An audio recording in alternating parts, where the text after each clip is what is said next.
नाज़रीन अस्सलाम वालेकुम।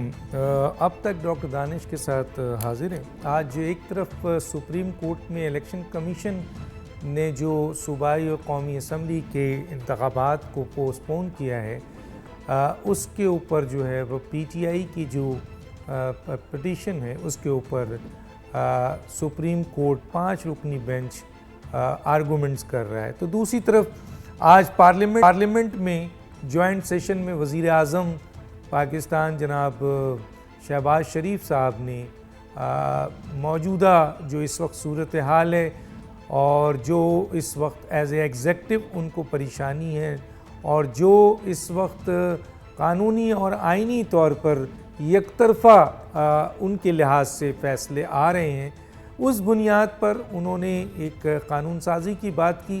और फिर हमने देखा कि जनाब कानूनी जो कानून के वज़ीर हैं उनकी टीम ने वो मसवदा भी तैयार कर लिया और पार्लियामेंट ने यानी काबीना ने उसकी अप्रूवल दे दी और वो है अदालती इस्लाहात का तरमीमी बिल जो अब कौमी असम्बली में पेश कर दिया जाएगा।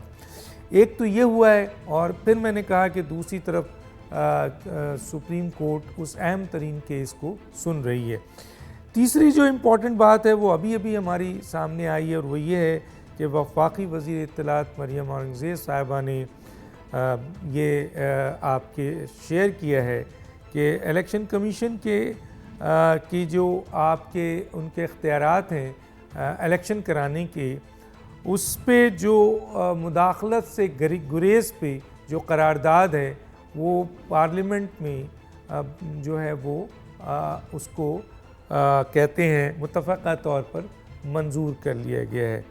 इसी तरीके से एक बहुत अहम बात इमरान खान ने आज कही है और वो कही है कि इलेक्शन मुलतवी हुए तो कानून ख़त्म हो जाएगा।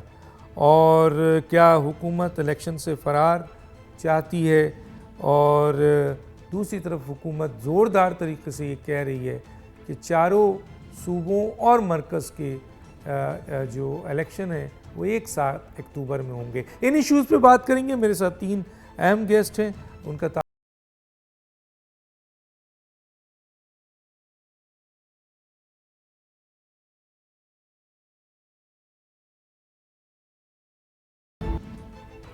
Welcome back. 3 मेहमान हैं हमारे साथ। अमजद ख़ान नियाज़ी साहब, पाकिस्तान तहरीक इंसाफ से ताल्लुक़ है, आपका बहुत शुक्रिया सर, आपने हमें ज्वाइन किया। अता तारड़ साहब हैं, मुआवन ख़ुसूसी बराए वज़ीर आज़म, डिप्टी सेक्रेटरी जनरल पाकिस्तान मुस्लिम लीग नून, आपका बहुत शुक्रिया सर, आपने हमें ज्वाइन किया। खुर्रम हमीद रोकड़ी साहब, सीनियर सियासतदान, आपका ये बहुत शुक्रिया, आपने हमें ज्वाइन किया।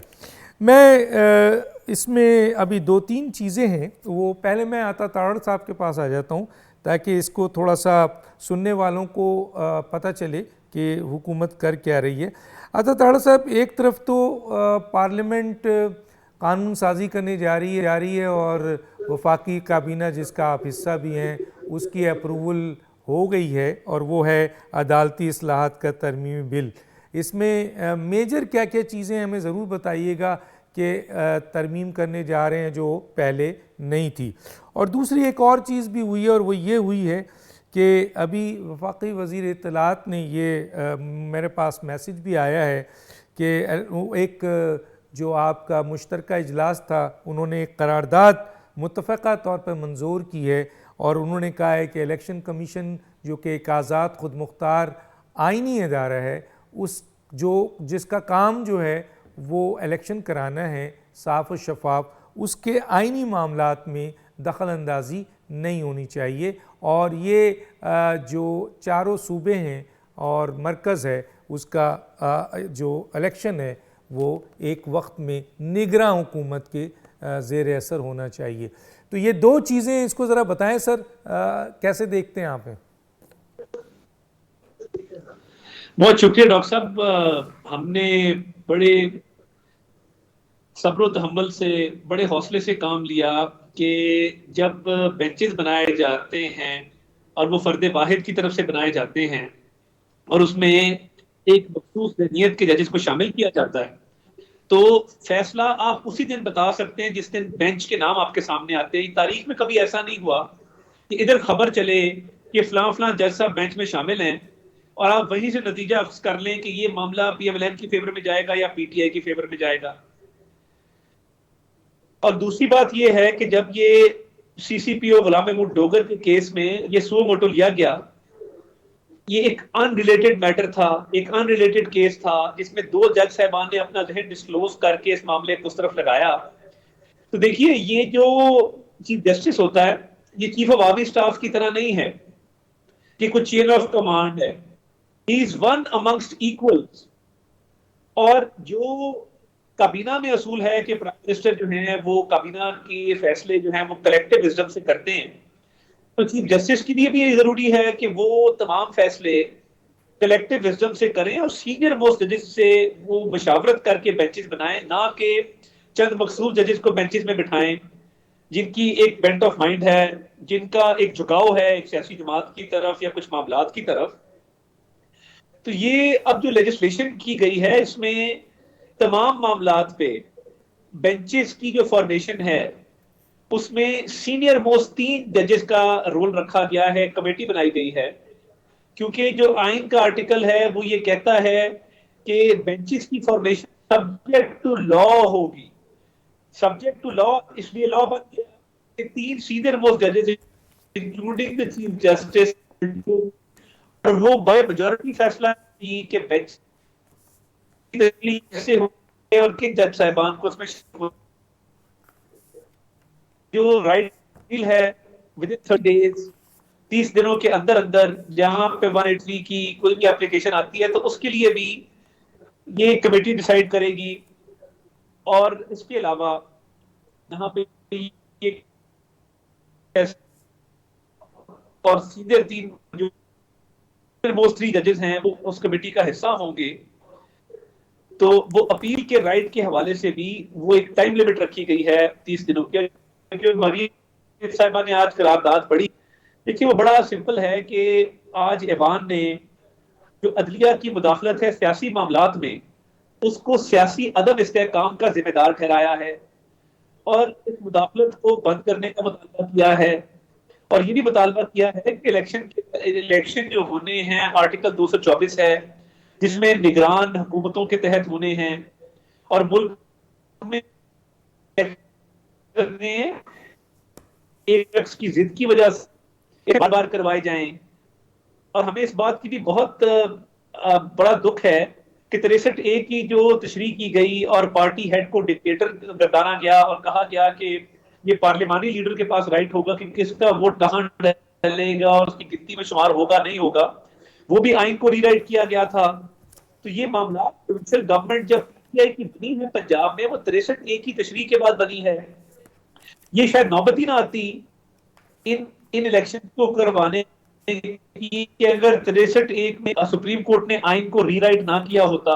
ये तो नौबत ही तब आई कि जब आइन की तशरीह के गार्ब में आइन को दोबारा लिखा गया और PTI की गवर्नमेंट बन गई, प्रोविजनल बन गए, और ये मामलात आज तक जारी हैं। और एक जज साहब की एक ऑडियो आती है उनके खिलाफ अब जाके कार्रवाई हुई। तो ये देखिए, इस सारे क्राइसिस को हल करने का एक ही तरीका था कि बेंचेस है वो बाकायदा इकट्ठी करे और सीनियर मोस्ट जजेस की मशावरत से ये काम किया जाए। अच्छा सर, मैं यहाँ पर जो एक सवाल आपसे, चले मैं पहले इनका पॉइंट ऑफ व्यू ले लूँ, फिर मैं इस एक इशू पे आपसे बात करूँगा। पहले मैं ज़रा अमजद खान न्याजी साहब की तरफ आ जाता हूँ। अमजद खान न्याजी साहब, आपने गुफ्तगू सुनी होगी है ताड़ की। यहाँ पे 2 काम हुए हैं। एक तो ये काबीना ने तो इस इस्लाहात की अप्रूवल दे दी है, जिसके बाद शायद बेंचेस बनाने का इख्तियार या सो मोटो नोटिस लेने का इख्तियार जो पहले चीफ जस्टिस के पास था, अब वो चला गया है 3 रुकनी सीनियर मोस्ट 3 रुकनी आपके मेंबर के पास, जिसमें ज़ाहिर है चीफ जस्टिस भी शामिल होंगे। आप इसको कैसे देखते हैं? और दूसरा ये कि करारदाद पास हुई है और उस करारदाद मुतफ़क़ा तौर पे है कि इलेक्शन कमीशन एक आइनी इदारा है और उसके मामलात में मुदाखलत ना की जाए और उसे आज़ादाना काम करने दिया जाए, और निगरां हुकूमत जो है वो अपना उनके ज़ेर असर इलेक्शन कमीशन जो 219 में है कि प्रोसीजर उसको अडॉप्ट करे। तो ये करारदाद भी आ गई है, इस करारदाद की कितनी अहमियत है सर? डॉक्टर दानिश, पहली बात तो ये है कि जुडिशियल रिफॉर्म बिल्कुल होनी चाहिए थी, मैं इसे कोई इनकार नहीं करता, लेकिन हमेशा टाइमिंग मैटर करती है। आज जिस तरीके के साथ गवर्नमेंट ने जल्दी में, या उन्हें एक ऐसी जल्दी थी जिसका कोई मतलब सर पैर नहीं था कि उन्हें वो कमेटी से भी पास करा रहे हैं, नेशनल असेंबली से भी पास करा रहे हैं, और उन्हें इतनी जल्दी है कि उन्होंने किसी को एतमाद में लेना पसंद नहीं किया।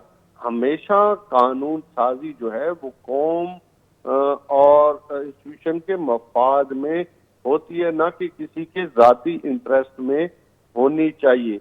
अगर आपका एजेंडा पाकिस्तान की सुप्रीम कोर्ट था या है, तो फिर आपको इतनी जल्दी क्यों है? आपने क्यों नहीं पाकिस्तान तहरीक इंसाफ को एतमाद में लिया, या आपने स्टेक होल्डर्स को क्यों नहीं एतमाद में, इवन आपने सुप्रीम कोर्ट बार काउंसिल को एतमाद में लिया नहीं लिया? आपने किसको एतमाद में लिया? सिर्फ और सिर्फ आज आपने तरावी और नमाज भी छोड़ के आपने वो लेजिस्लेशन पास की है या लेजिस्लेशन की है जिसको खुद इसका मतलब है कि आप सुप्रीम कोर्ट को मुतनाज़ा करना चाहते हैं, सुप्रीम कोर्ट को दबाव में लाना चाहते हैं। मकसद आपकी नीयत ठीक नहीं है। हमेशा कानून साजी नीयत जो है और उसकी टाइमिंग देखी जाती है। तो आप खुद अंदाजा करें कि ये क्या करना चाहते हैं और किस तरफ मामलात को लेना चाहते हैं। एक और क्राइसिस जो है वो क्रिएट करना चाहते हैं। ये खुद सुप्रीम कोर्ट के अपने रिमार्क्स हैं, और खुद आप देखें कि जब अटॉर्नी जनरल ने बात की कि जी ये 4-3 का फैसला था या जो भी था, 2 की उन्होंने बात की कल के, और उन्होंने फैसले को, तो उसी जज ने जिसने वो राइट उसने अपनी ओपिनियन दी थी, राय दी थी, उसने कहा कि ये हमारा इंटरनल मामला है, आप जजमेंट आज के केस की मेरिट के ऊपर बात करें। तो आप खुद अंदाजा लगाएं कि इस वक्त मामलात किस तरफ जा रहे हैं, एक और क्राइसिस को। सर एक सवाल पूछना था, एक सवाल अच्छा, पूछना मैं था। आपकी दूसरी बात का भी वो बिल्कुल, लेकिन यहाँ पर यहीं पर उस सवाल का जवाब अगर दे दें तो अच्छा है। कि देखिए ना सर, फैसला जब आ जाता है, जब तक फैसला नहीं आया उनके दिल में था, दिमाग में था, नो इशू, कोई मसला नहीं। लेकिन जमाल खान मंदोखेल ने जब फैसले में लिख दिया और मंसूर साहब ने लिख दिया, तो फिर तो ये पब्लिक प्रॉपर्टी हो गई ना सर। फिर ये इंटरनल मामला तो नहीं हुआ ना सर। इसका मतलब है कि उन्होंने अपने फैसले में लिखा है और पूरी कौम को अब इस फैसले के ऊपर बात करने और इदारों को इस फैसले के ऊपर अमल करने का मुकम्मल इख्तियार है। क्या कहेंगे सर? बिल्कुल, मैं इसमें डॉक्टर दानिश आपकी इस बात से 100% इत्तफाक करता हूं कि हमेशा आप जज की जो है वो जजमेंट के ऊपर बहस कर सकते हैं, जज के कॉन्डक्ट पे बहस नहीं कर सकते। लेकिन मैंने बात की है कि सुप्रीम कोर्ट ने जो अपने रिमार्क्स दिए हैं या जिस पे उन्होंने अटॉर्नी जनरल को रोका है या जिसके ऊपर उन्होंने सुप्रीम कोर्ट को तकसीम करने की कोशिश की, उन्होंने फौरन ही उसको रोक दिया। दूसरा, आपका ये कहना अपना रेजोल्यूशन पे आपने कहा कि जो आज करारदाद मंजूर हुई है, उस करारदाद की कोई हैसियत मेरे ख्याल में नहीं है, क्योंकि हमेशा करारदाद कानूनी और रूल्स के मुताबिक हो तो उसकी कुछ वजन भी होता है, उसका कोई वेट भी होता है। ये इसी तरह करारदादें हैं जो बस पास कर दी और उसका सिंपल है कि या तो वो मुझे बताएं कि इलेक्शन कमीशन के बाद, जिसके ऊपर आज सुप्रीम कोर्ट ऑफ पाकिस्तान ने भी सवाल उठाया सबसे बड़ा, कि आपके पास वो कौन सी कानूनी पोजीशन है, वो कौन सा आर्टिकल है, वो कौन सा आपके पास रूल है जिसके नतीजे में आप डेट जो है वो आगे बढ़ा सकते थे या आप इलेक्शन खत्म कर सकते थे। अच्छा सर, यहाँ पर एक सवाल और रोकने चाहूँगा सर।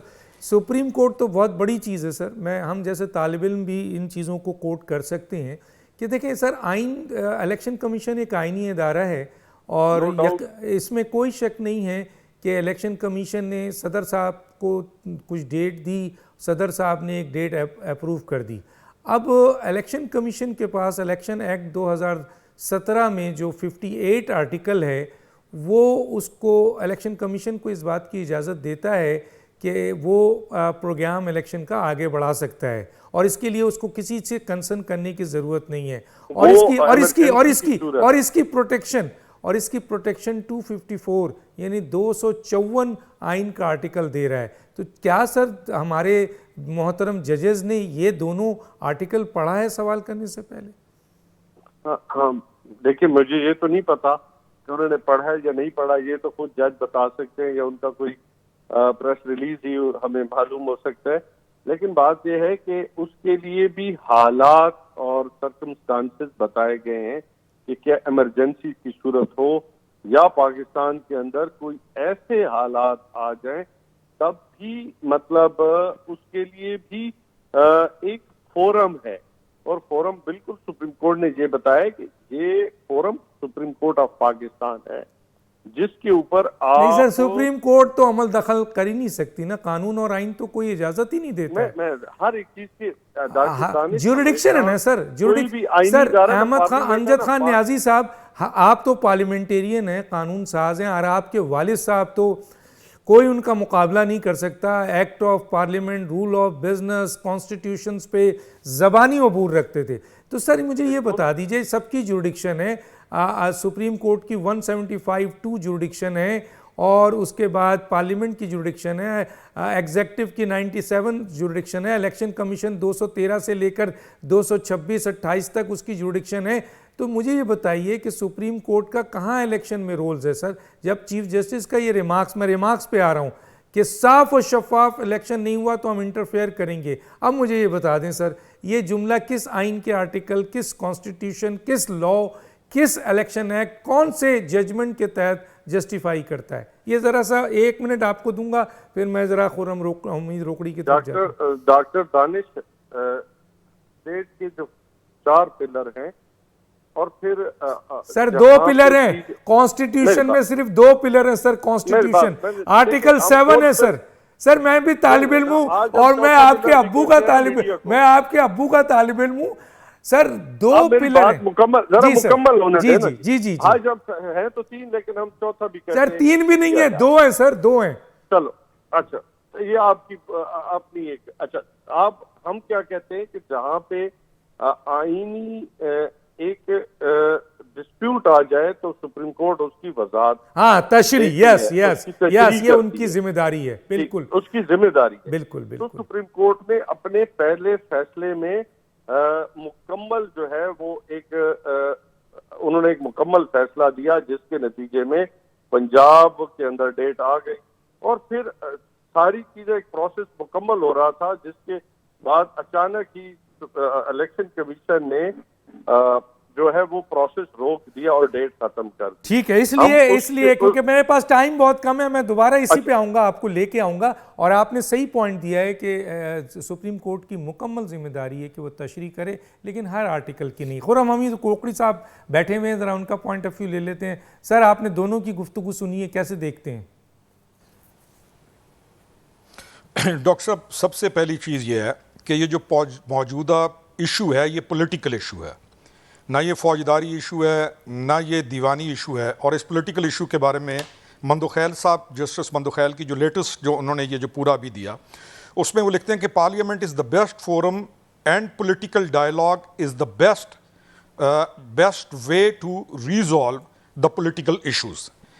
हमें ये समझ नहीं आ रही कि पार्लियामेंटेरियन जो है वो पार्लियामेंट को साइड पे फेंक रहा है और सारी चीज़ फेंक रहा है सुप्रीम कोर्ट के ऊपर, जिसमें सुप्रीम कोर्ट का कोई अमल दखल ही नहीं है। पहली चीज़, कंडक्ट ऑफ, अभी हम आ जाएं जरा conduct of supreme court of Pakistan. Conduct के अंदर जो बहुत सारी बाकी चीज़ें हैं, उनमें से एक चीज़ है कि कोड ऑफ कंडक्ट के अंदर सबसे पहले जजेस के लिए लाजिम है कि वो ब्लेमलेस हों और फिर अनटच्ड बाय ग्रीड हों। अनफॉर्चुनेटली प्रेजेंट जो केओस या जो प्रेजेंट मसला चल रहा है, जुडिशरी जो है उसके ऊपर ब्लेम्स आ रहे हैं शदीद किस्म के, और वो ब्लेम्स को छोटे मोटे ब्लेम्स नहीं हैं। सू मोटो एक्शन के तहत वो उन डायरेक्शंस के अंदर जा रही हैं जहां पे पार्लियामेंट को उन्होंने बिल्कुल जीरो कर दिया। पार्लियामेंटेरियंस की इंटेग्रिटी, उनकी एथिक्स, उनके वकार को सिफर करने के बाद उन्होंने अपनी मर्जी के बेंच तश्कील देना शुरू कर दिए। बेंच क्यों तश्कील देते हैं आप अपनी मर्जी के? आपकी क्यों मर्जी हो, जबकि रूल ये है, कानून ये है, पूरी दुनिया के अंदर ये है कि साल के स्टार्ट के अंदर आप बेंचेस बना देते हैं और वो बेंचेस रोटेट करते रहते हैं और आपकी जो मुख्तलिफ चीज़ें हैं उनकी तरफ चलना शुरू हो जाती हैं। जस्टिस एजाजुल हसन जो हैं, पिछली हियरिंग के अंदर उठ के बाहर चले जाते हैं और कहते हैं I am not part of this bench, मेरे ऊपर ये ऑब्जेक्शन आ गया, मैं पार्ट नहीं हूं। आज फिर आप उनको बेंच का हिस्सा बना रहे हैं। जो बाकी सीनियर तरीन जजेस ऑफ द कोर्ट हैं वो किधर चले गए? वो उनकी अहमियत क्यों नहीं है? और वाई पार्लियामेंट को जीरो करके प्राइम मिनिस्टर की जो स्पीच है उसको सिफर करके सुप्रीम कोर्ट क्यों ये कहे कि मैं ही सब कुछ हूं और मेरा हुक्म चलेगा? और उसमें भी फर्ज वाहिद की, ये को मैं नहीं कह रहा हूं, उनकी अपनी सुपीरियर जुडिशरी ये चीज कह रही है it should not be like that. Parliamentarian ये क्यों कहे कि जी हम तो बिल्कुल कुछ भी नहीं है और सारा कुछ करेगी जुडिशरी? पार्लियामेंटेरियन की जो आज की जो हुआ, जो प्राइम मिनिस्टर ने जो स्पीच की, इनको तो पार्लियामेंटेरियन के तौर पे अमजद खान को खुश होना चाहिए कि एक प्राइम मिनिस्टर ने आज एक प्राइम मिनिस्टर के तौर पर पार्लियामेंट की इज्जत और बहाली को फरोग दिया। इनको तो खुश होना चाहिए। कल he has to contest election and he has to go back to the parliament again. हमें डॉक्टर साहब हम चले गए हैं बिल्कुल एक ऐसी डायरेक्शन के अंदर कि हमें यह समझ ही नहीं है कि हम खड़े कहां के ऊपर हैं। पार्लियामेंट को जीरो कर दिया गया है, पार्लियामेंट के इख्तियारात को खत्म कर दिया गया है। पार्लियामेंट से अच्छा किसने कहा था? ये कह रहे हैं कि जी पाकिस्तान तहरीक इंसाफ उसका हिस्सा नहीं है। किसने कहा था रिजाइन दे के वहां से चले जाएं, पार्लियामेंट को छोड़ के वहां से निकल के चले जाएं? आपने कहा था, तारड़ साहब ने कहा था, किसने कहा था इनको? रिजाइन फेंके हैं, मारे हैं, वहां से पार्लियामेंट छोड़ के आप भाग गए। जिस पार्लियामेंट को छोड़ के आप भाग गए आप कहते हैं हमें बिठाता कोई नहीं है। आपके पास पंजाब असेंबली है, आपके पास केपी की हुकूमत है, आप उनको ऐसे साइन करके परे फेंक देते हैं, फिर आप कहते हैं इलेक्शन कराओ। पाकिस्तान है, ड्रामा है। लेकिन सर एक माजरत के साथ पाकिस्तान में ये लफ्ज हम जरा हटा दें और एक जुमला सर मैं आपसे पूछना चाहूंगा, कॉन्स्टिट्यूशन तो है ना सर, आइन का आर्टिकल 224 भी तो मौजूद है ना सर। ऐसे हालात में जब इस तरह हुकूमत जाती है तो मैं बिल्कुल मैं आपसे ये सवाल पूछना चाहता हूं कि 224 मौजूद है और उसमें जो है वो 90 दिन का है। आखिर क्या ऐसे हालात हो गए सर? बड़े बुरे हालात में भी इलेक्शन हुए हैं, तो इस हालात में इलेक्शन क्यों नहीं हो सकते इन दो सूबों के? सर कहां रुकावट है? 54 भी है डॉक्टर साहब, आर्टिकल 54 भी है जी। तो मसला कहने का ये है आर्टिकल 54 भी मौजूद है। चले बिल्कुल है, 254 भी है। मैं तो 254 की बात कर रहा हूं कि 254 भी है, आइन इलेक्शन एक्ट भी है। मैं तो आपसे कह रहा हूं सर, कौन से इतने हालात खराब हो गए हैं कि आप इलेक्शन नहीं करा सकते? इससे खराब हालात, ये भी तो रिमार्क्स था चीफ जस्टिस साहब का कि आपने 90s में ऐसे वक्त में जब बहुत बुरे हालात थे आपने इलेक्शन कराए। कब इलेक्शन रुका है सर? तो क्यों नहीं कराते हैं सर अब इलेक्शन? भागते क्यों हैं आप?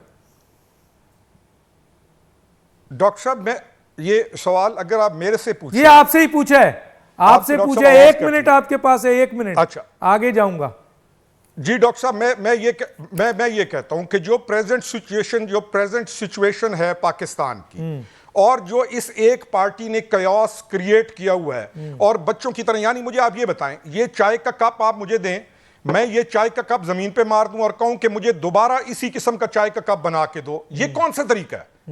ये कौन सा तरीका है कि आप अपने हाथों से असेंबलियों को परे फेंक दें, कभी असेंबलियों से भाग जाएं, कभी असेंबलियां तहलील कर दें और फिर बच्चों की तरह शुरू कर दें कि मुझे इलेक्शन करा के दो? ये किस सेन कौम के अंदर ये चीज आपने किसी और जमहूरियत के अंदर ये चीज देखी है? और इनके ऊपर तो आया था वोट ऑफ नो कॉन्फिडेंस, को मार्शल लॉ के जरिए ये बाहर गए थे, कोई वोट ऑफ नो कॉन्फिडेंस के जरिए गए थे, उस असेंबली को उठाया परे फेंक दिया। हुकूमत भी जो आई थी हमजा साहब को हटाकर, वो जुडिशियल ऑर्डर से आई थी, पार्लियामेंटेरियन ने उनको इलेक्ट नहीं किया था। और लोग ये कहते हैं कि ऐसा वजीर आला जो परवेज इलाही था वो डिज्यूरो नहीं था, डिफेक्टो था। मैं आगे आकर बात करूंगा, एक छोटे सा ब्रेक लेता हूं, फिर अता ताड़ा साहब की तरफ आता हूं। एक छोटा सा ब्रेक। Thank you.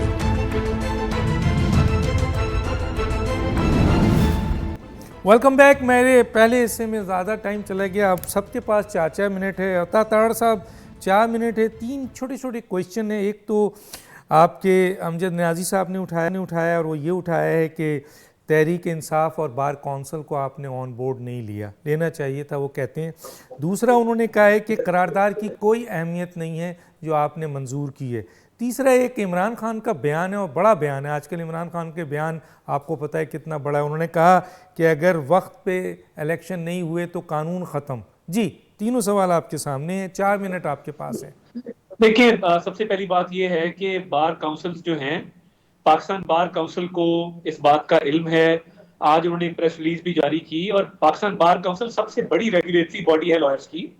उसके अलावा अगर आप देखें तो high court bar association Multan है, उनके प्रेसिडेंट को ऑन बोर्ड किया गया, बार लीडर जो हैं उनको ऑन बोर्ड किया गया। ये बिल्कुल आइसोलेशन में नहीं बनाया गया। और आज हमारे पास ये ऑप्शन थी कि इसको कमेटी में डाले बगैर इस कानून को पास कर दिया जाए, वो भी नहीं किया। कल ये standing committee on law and justice में जाएगा, वहां से इसको मंजूर करवाया जाएगा।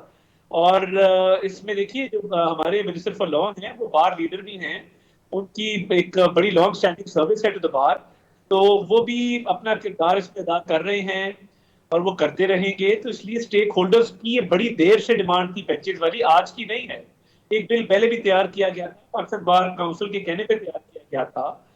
तो इस वजह से ये बहुत एक मशावरती अमल के तहत मामला हुआ है, और मशावरती अमल अभी भी जारी है। और अगर कोई स्टैंडिंग कमेटी में तरमीम आती हैं तो इनको इनकॉर्पोरेट किया जाएगा, और इसमें किसी किस्म का शक शुबा हमें नहीं है। इसके अलावा देखिए, तहरीके इंसाफ ने जो किरदार अदा किया है, असेंबलियों में कभी आते हैं कभी नहीं आते, कभी इस्तीफा कभी कोई और पॉलिसी है, और इस हवाले से जो एक आईनी क्राइसिस पैदा किया है, वो आप देख लें कि वो किस तरह 63A के बाद में सारा मामला शुरू हुआ, और इन्होंने हुकूमत ली एक जुडिशल ऑर्डर के जरिए, और फिर खुद ही वो हुकूमत तोड़ दी। तो ये अगर कहें कि रेजोल्यूशन की कोई वक़्त नहीं है, तो देखिए रेजोल्यूशन पार्लियामेंट का है, पार्लियामेंट की एक वक़्त है, मगर वो रेजोल्यूशन अकेला नहीं है, इन आइसोलेशन नहीं है। उस रेजोल्यूशन के साथ साथ एक लॉ इनेक्ट किया गया है, एक कानून जो है वो ले डाउन किया गया है, और उस रेजोल्यूशन के जरिए उस कानून की मंशा बताई गई है, उस कानून को इलेबोरेट करके एक्सप्लेन किया गया है, और उस कानून के हवाले से एक पॉलिसी वाजे की गई है। तो मैं ये समझता हूं कि अगर ये कहते हैं कि उस रेजोल्यूशन की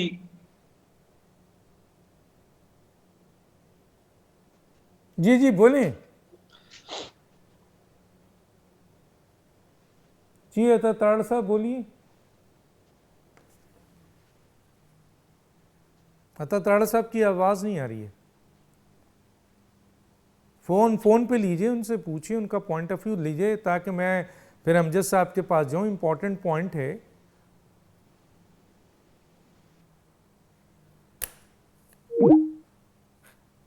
जी अता ताड़ साहब, मेरी आवाज़ आ रही है? जी अता ताड़ साहब, मेरी अरे भैया फ़ोन पे लीजिए, फ़ोन पे लें।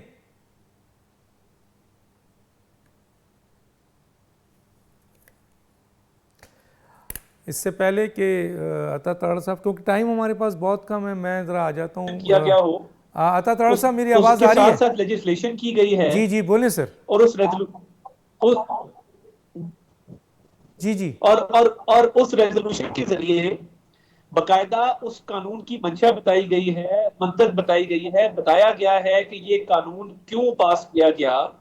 तो कानून अपनी जगह मौजूद है, और कमेटी में भी जाएगा, तमाम कानूनी लवाजमात और पार्लियामेंट्री प्रोसीजर्स पूरे किए जाएंगे, और वो रेजोल्यूशन तारीख का हिस्सा है, पार्लियामेंट्री डिबेट का हिस्सा है जो इस बिल पे हुई।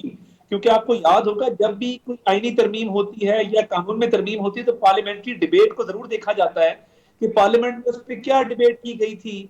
तो उस रेजोल्यूशन को पार्लियामेंट्री डिबेट का हिस्सा बनाया गया है। और क्या ही अच्छा होता कि तहरीके इंसाफ अपने दौरे हुकूमत में जुडिशल रिफॉर्म्स करती और लीगल रिफॉर्म्स करती। ये सिर्फ नारे लगाते रहे और टाइम जाया करते रहे। हमने तो आज अमली तौर पे ये करके दिखाया है। और ये तमाम क्वार्टर्स की तरफ से इसको वेलकम किया जाएगा। वो ठीक। लॉयर्स की बॉडीज हों, ठीक। वो प्रोफेशनल लॉयर्स हों, इसके साथ लॉयर प्रोटेक्शन एक्ट भी आज इनेक्ट किया गया है। ठीक। और जो लॉयर प्रोटेक्शन एक्ट है उसमें वकला के लिए उनके हकूक के तहफ़्फ़ुज़ के लिए शिकें डाली गई हैं। ठीक।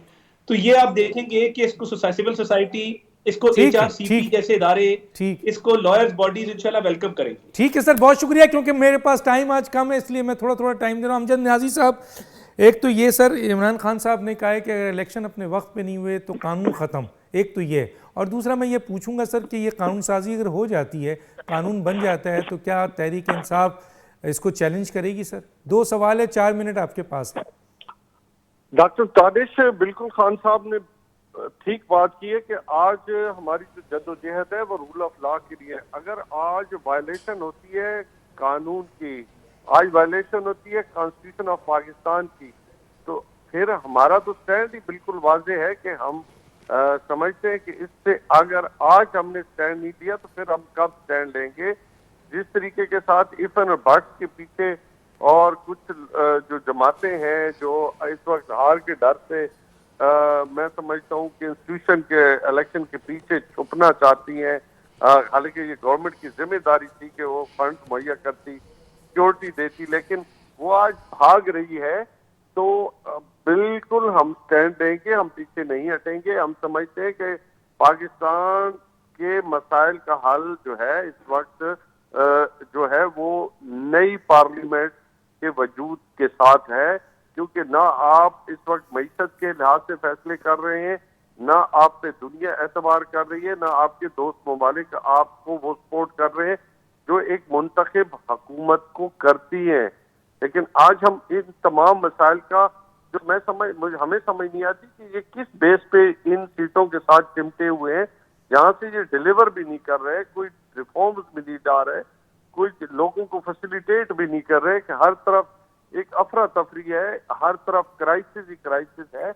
तो फिर ये किस बेस पे खड़े हैं? हमारी समझ से तो बाला असर है, कानून की वायलेशन ये कर रहे हैं, सिस्टम को मैं समझता हूँ आज दिन ब दिन नीचे जा रहा है। तो फिर इस माहौल में हम यही कहेंगे कि हम तो खड़े हैं पाकिस्तान की आवाम के लिए और हमें खड़ा भी होना चाहिए। ठीक है, रूल ऑफ लॉ के लिए खड़े होंगे और चैलेंज भी करेंगे।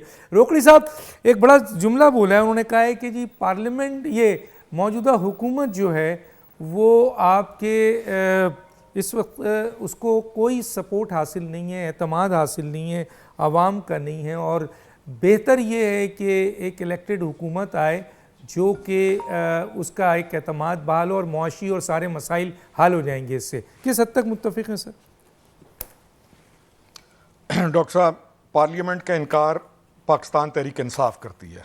मुंतखब हुकूमतों, अपनी मुंतखब हुकूमतों को उठाकर रद्दी के अंदर, टोकरी के अंदर ये खुद फेंकते हैं, इस्तीफ़े दे के असेंबली से ये खुद भागते हैं। इन तमाम चीज़ों को एक साइड पे रख के आज आपका जो प्रोग्राम है उसके ऊपर ये जाते हैं अदालत की तरफ। They will always run towards courts and they will never go towards parliament. ना ये पार्लियामेंट को फेस करना चाहते हैं, ना पार्लियामेंट में बैठना चाहते हैं। आज की जो तारीखी ऑर्डर शीट के ऊपर जो तारीखी जो अल्फाज हैं, जस्टिस मंदू खैल के और दीगर के मुँह में पढ़ देता हूँ, आपके पूरे प्रोग्राम का रिजल्ट निकल आता है। वो कहते हैं कि we must ensure that supreme court does not assume the role of a imperial supreme court with its judicial decisions restricting the power of the parliament, the government and the provincial high courts assuming all the powers to itself, and must remember that we have no more right to decline the exercise of jurisdiction which is given than to usurp that which is not given.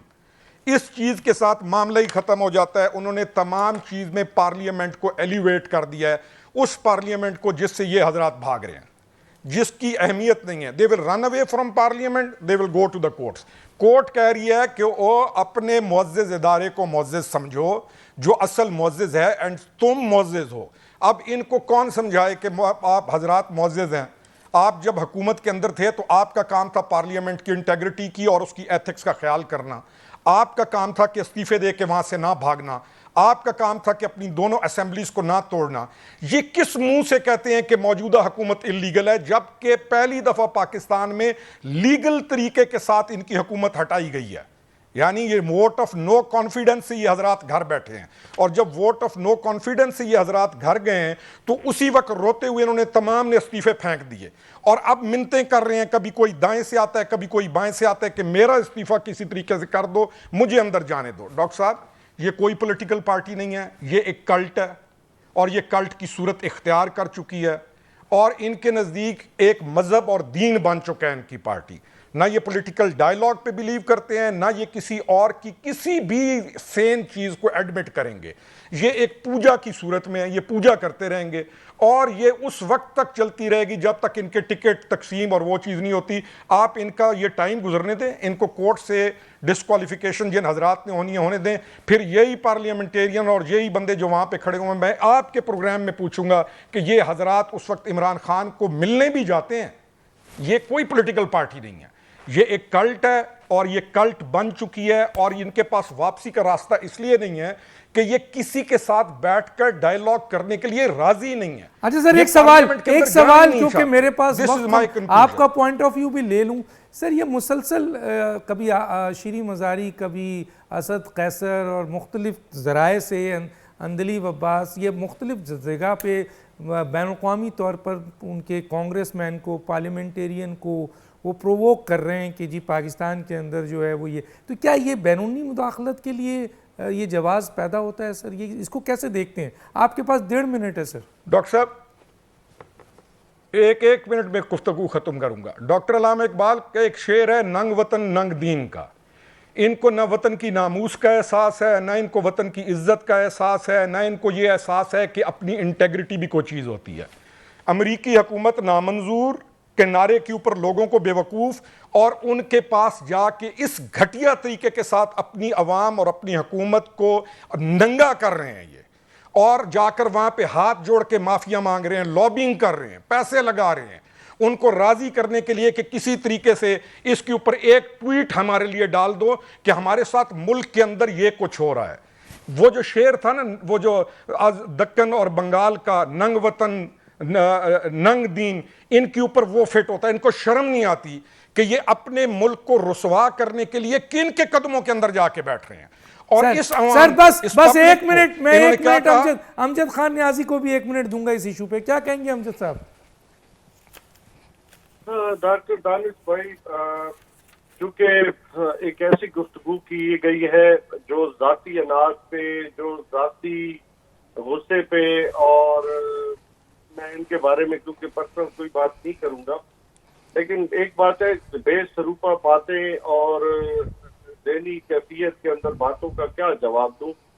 Pakistan Tehreek Insaf एक सोच का नाम है। पाकिस्तान तहरीक इंसाफ अपने manifesto के साथ खड़ी है और अमेरिका के साथ जो हम ताल्लुकात चाहते हैं वो बराबरी की सतह पे चाहते हैं, हम डू मोर के तौर पे नहीं चाहते। हम समझते हैं कि पाकिस्तान अपने ताल्लुकात बनाए, हम बिगाड़ की सूरत नहीं, लेकिन ये कोई हमें देखते